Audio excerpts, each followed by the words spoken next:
I think we're going to need to do the same thing as last episode. Lights out. Alright. Once again, we're going to be reading spooky ghost stories. And there might be death, I don't know. I haven't read all these stories I'm telling you guys, I have never read myself. So, I don't know. That's why I mispronounce a lot of it, because I don't know. Alright. The next story. Voices on the Labrador, because it's Newfoundland and Labrador, so. Voices on the Labrador, Red Bay, and Emily Harbor. Uncle Ambrose Powell, like many men along the Labrador Straits, it was a fisherman in the warm weather and in the colder months. He worked on his trap lines. He had no family of his own, and his mother had passed away some time before. One spring, Uncle Ambrose went out to set his traps, and while on the strap line, a strange disembodied voice saved his life. I heard the story of Uncle Ambrose from Alice Moore's of Red Bay, who is a fine storyteller. Uncle Ambrose Powell was one of her ancestors as a Red Bay gentleman who died in the mid-1900s.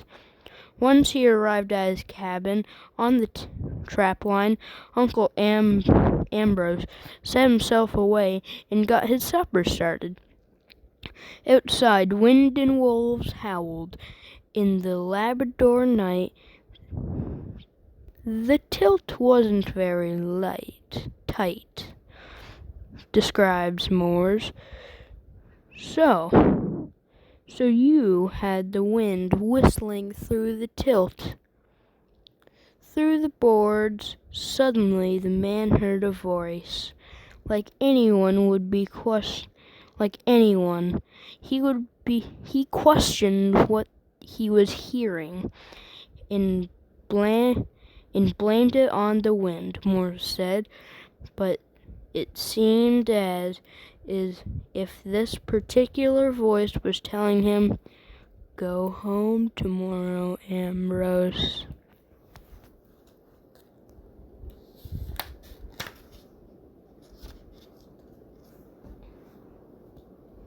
This is a very long story.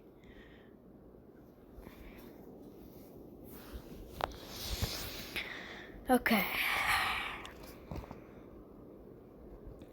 The voice had a familiar ring to it, but he shrugged it off and went about his business. He got his supper ready, and he cleaned up from supper, continues Moores, and then he settled back in the heat of the cabin. He had a nice fire going, and he smoked his pipe. He filled his pipe full of tobacco, and he sat back to relax a bit. And also, quick disclaimer, I didn't know there was smoking in this. I'm just reading this out loud. And he sat back to relax a bit.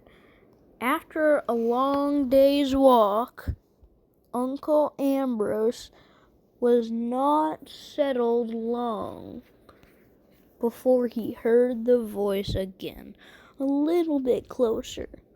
"Go home tomorrow, Ambrose."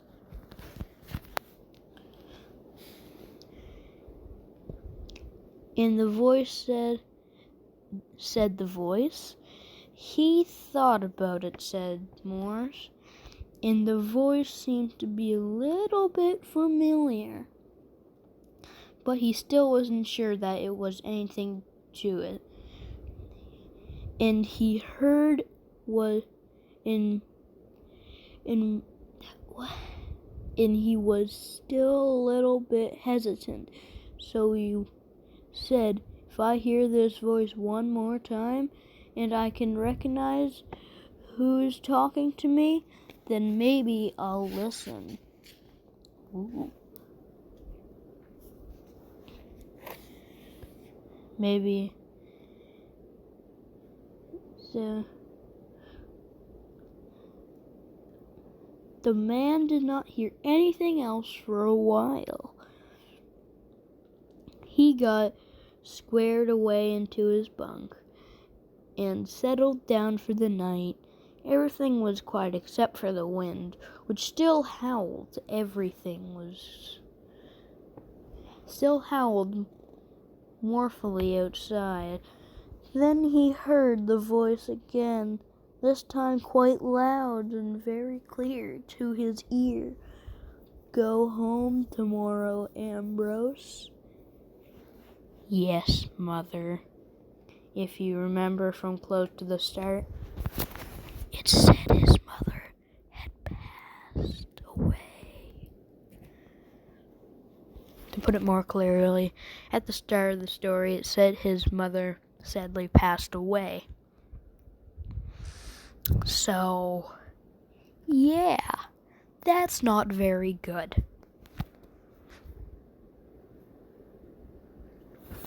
The ghost of his mother is haunting him.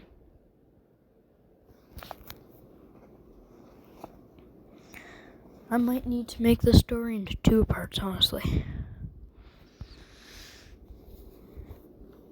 "And Ambrose," said Ambrose, "tomorrow I'll go home."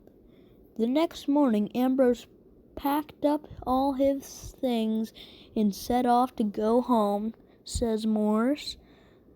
He arrived home just shortly before spring broke, and he never returned to the country again.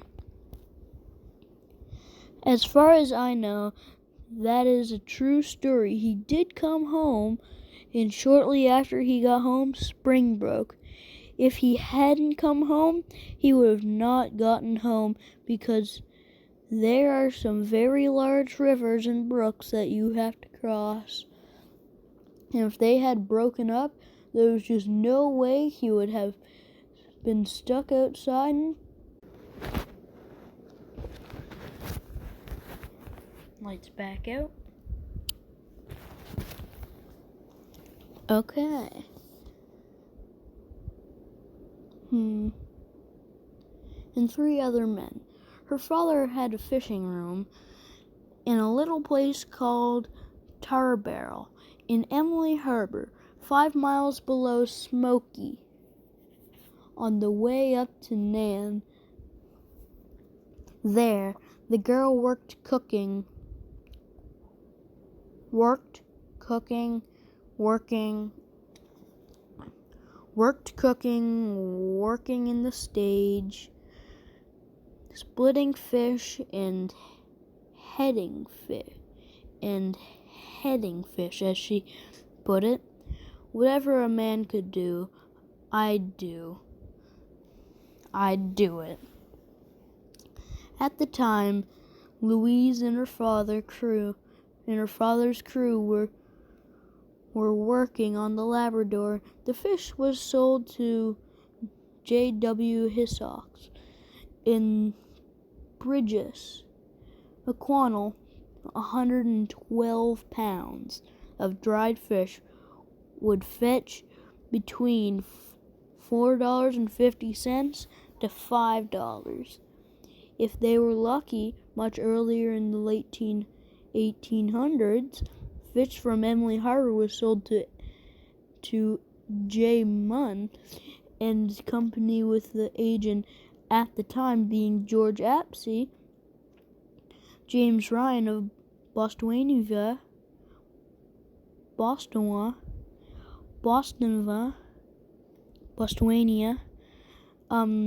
also had economic interest in Emily Harbor, as his 1902 will and testament showed that he and Daniel A. Ryan were equal partners in a metrical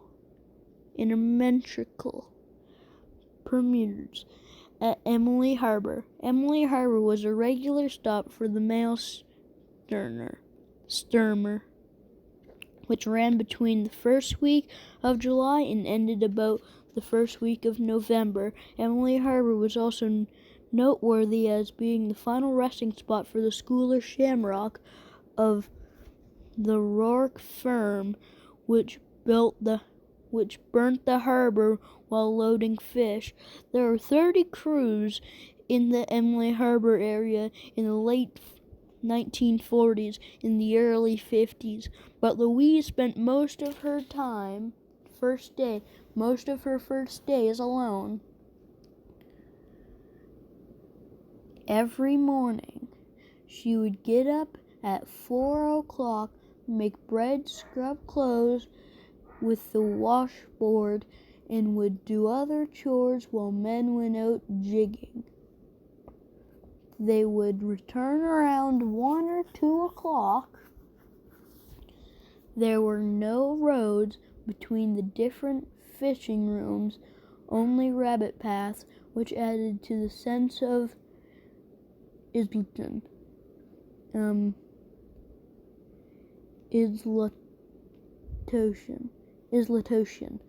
The girl's brother and one of her fellows used this fact, combined with the girl's newness to the Labrador, to tease her and make her even more nervous than she had been to start.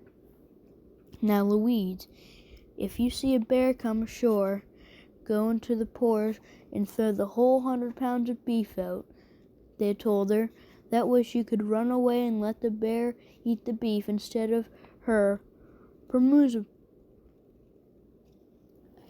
Presumably, as a result, she was scared to death. She was so frightened to be alone that she would get up out of her bed and crawl to her father's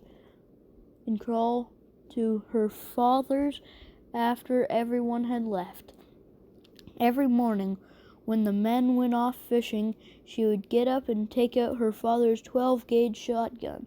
She did not know how much powder went into it, so she just poured, with a generous helping, a bit of wadding and a bunch of shot. With a loaded gun beside her, she felt much safer. Then each day before the men came back, she would go down on the stage head, pull the trigger, and let it roar over the water. As the cook for the room, one of Louise's jobs was to make bread every day. To do this, she used 100 pounds of flour a week.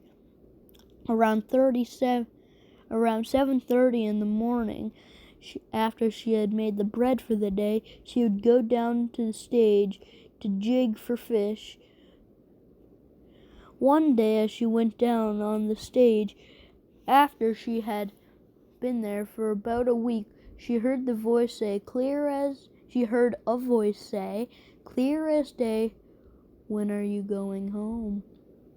The girl didn't think there was anyone in that area and looked around to see if someone had came up behind her. There was no one to be seen. The next day, she went back out on the stage head once more. The unseen person called out, asking, "When are you going home?" The girl thought to herself, "I have to go and find out about this." Off she went exploring. It was not too long before she walked off into one of the nicest looking places she had ever laid eyes on. It was a little gulch with beautiful sand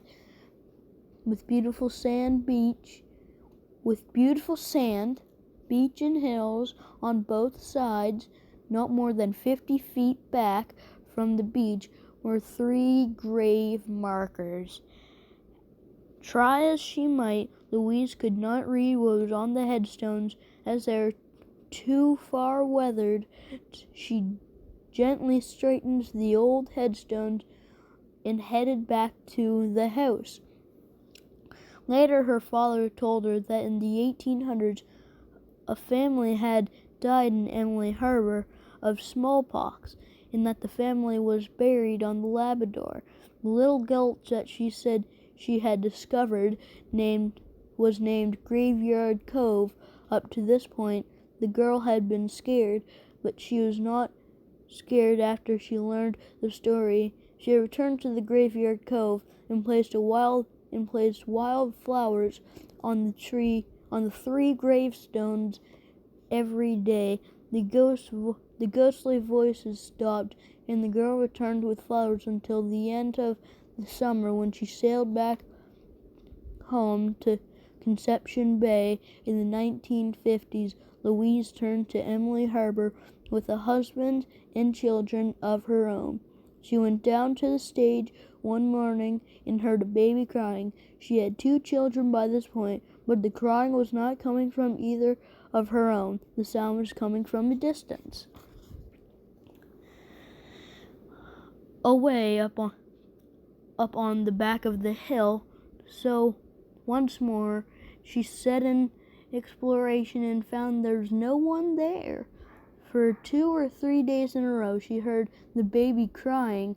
Finally, she asked some of the older people about the unseen baby and its phantom cries. They told her that many years before, a woman in the community had buried a baby up on the back hill, looked for the grave, but was never able to find it. Local legend mentioned that she was not the only one to hear unearthly cries, and that they were a common sound in the air of Emily Harbor. Today, the entire community of Emily Harbor is a ghost of its former self. What was a bustling collection of fishing rooms is now a quiet place. Its days of business and community life long faded. Its stories, however, echo to this day. Wow. What a story. Thanks for watching. Stay safe and don't get too scared. Bye-bye. And also stay safe.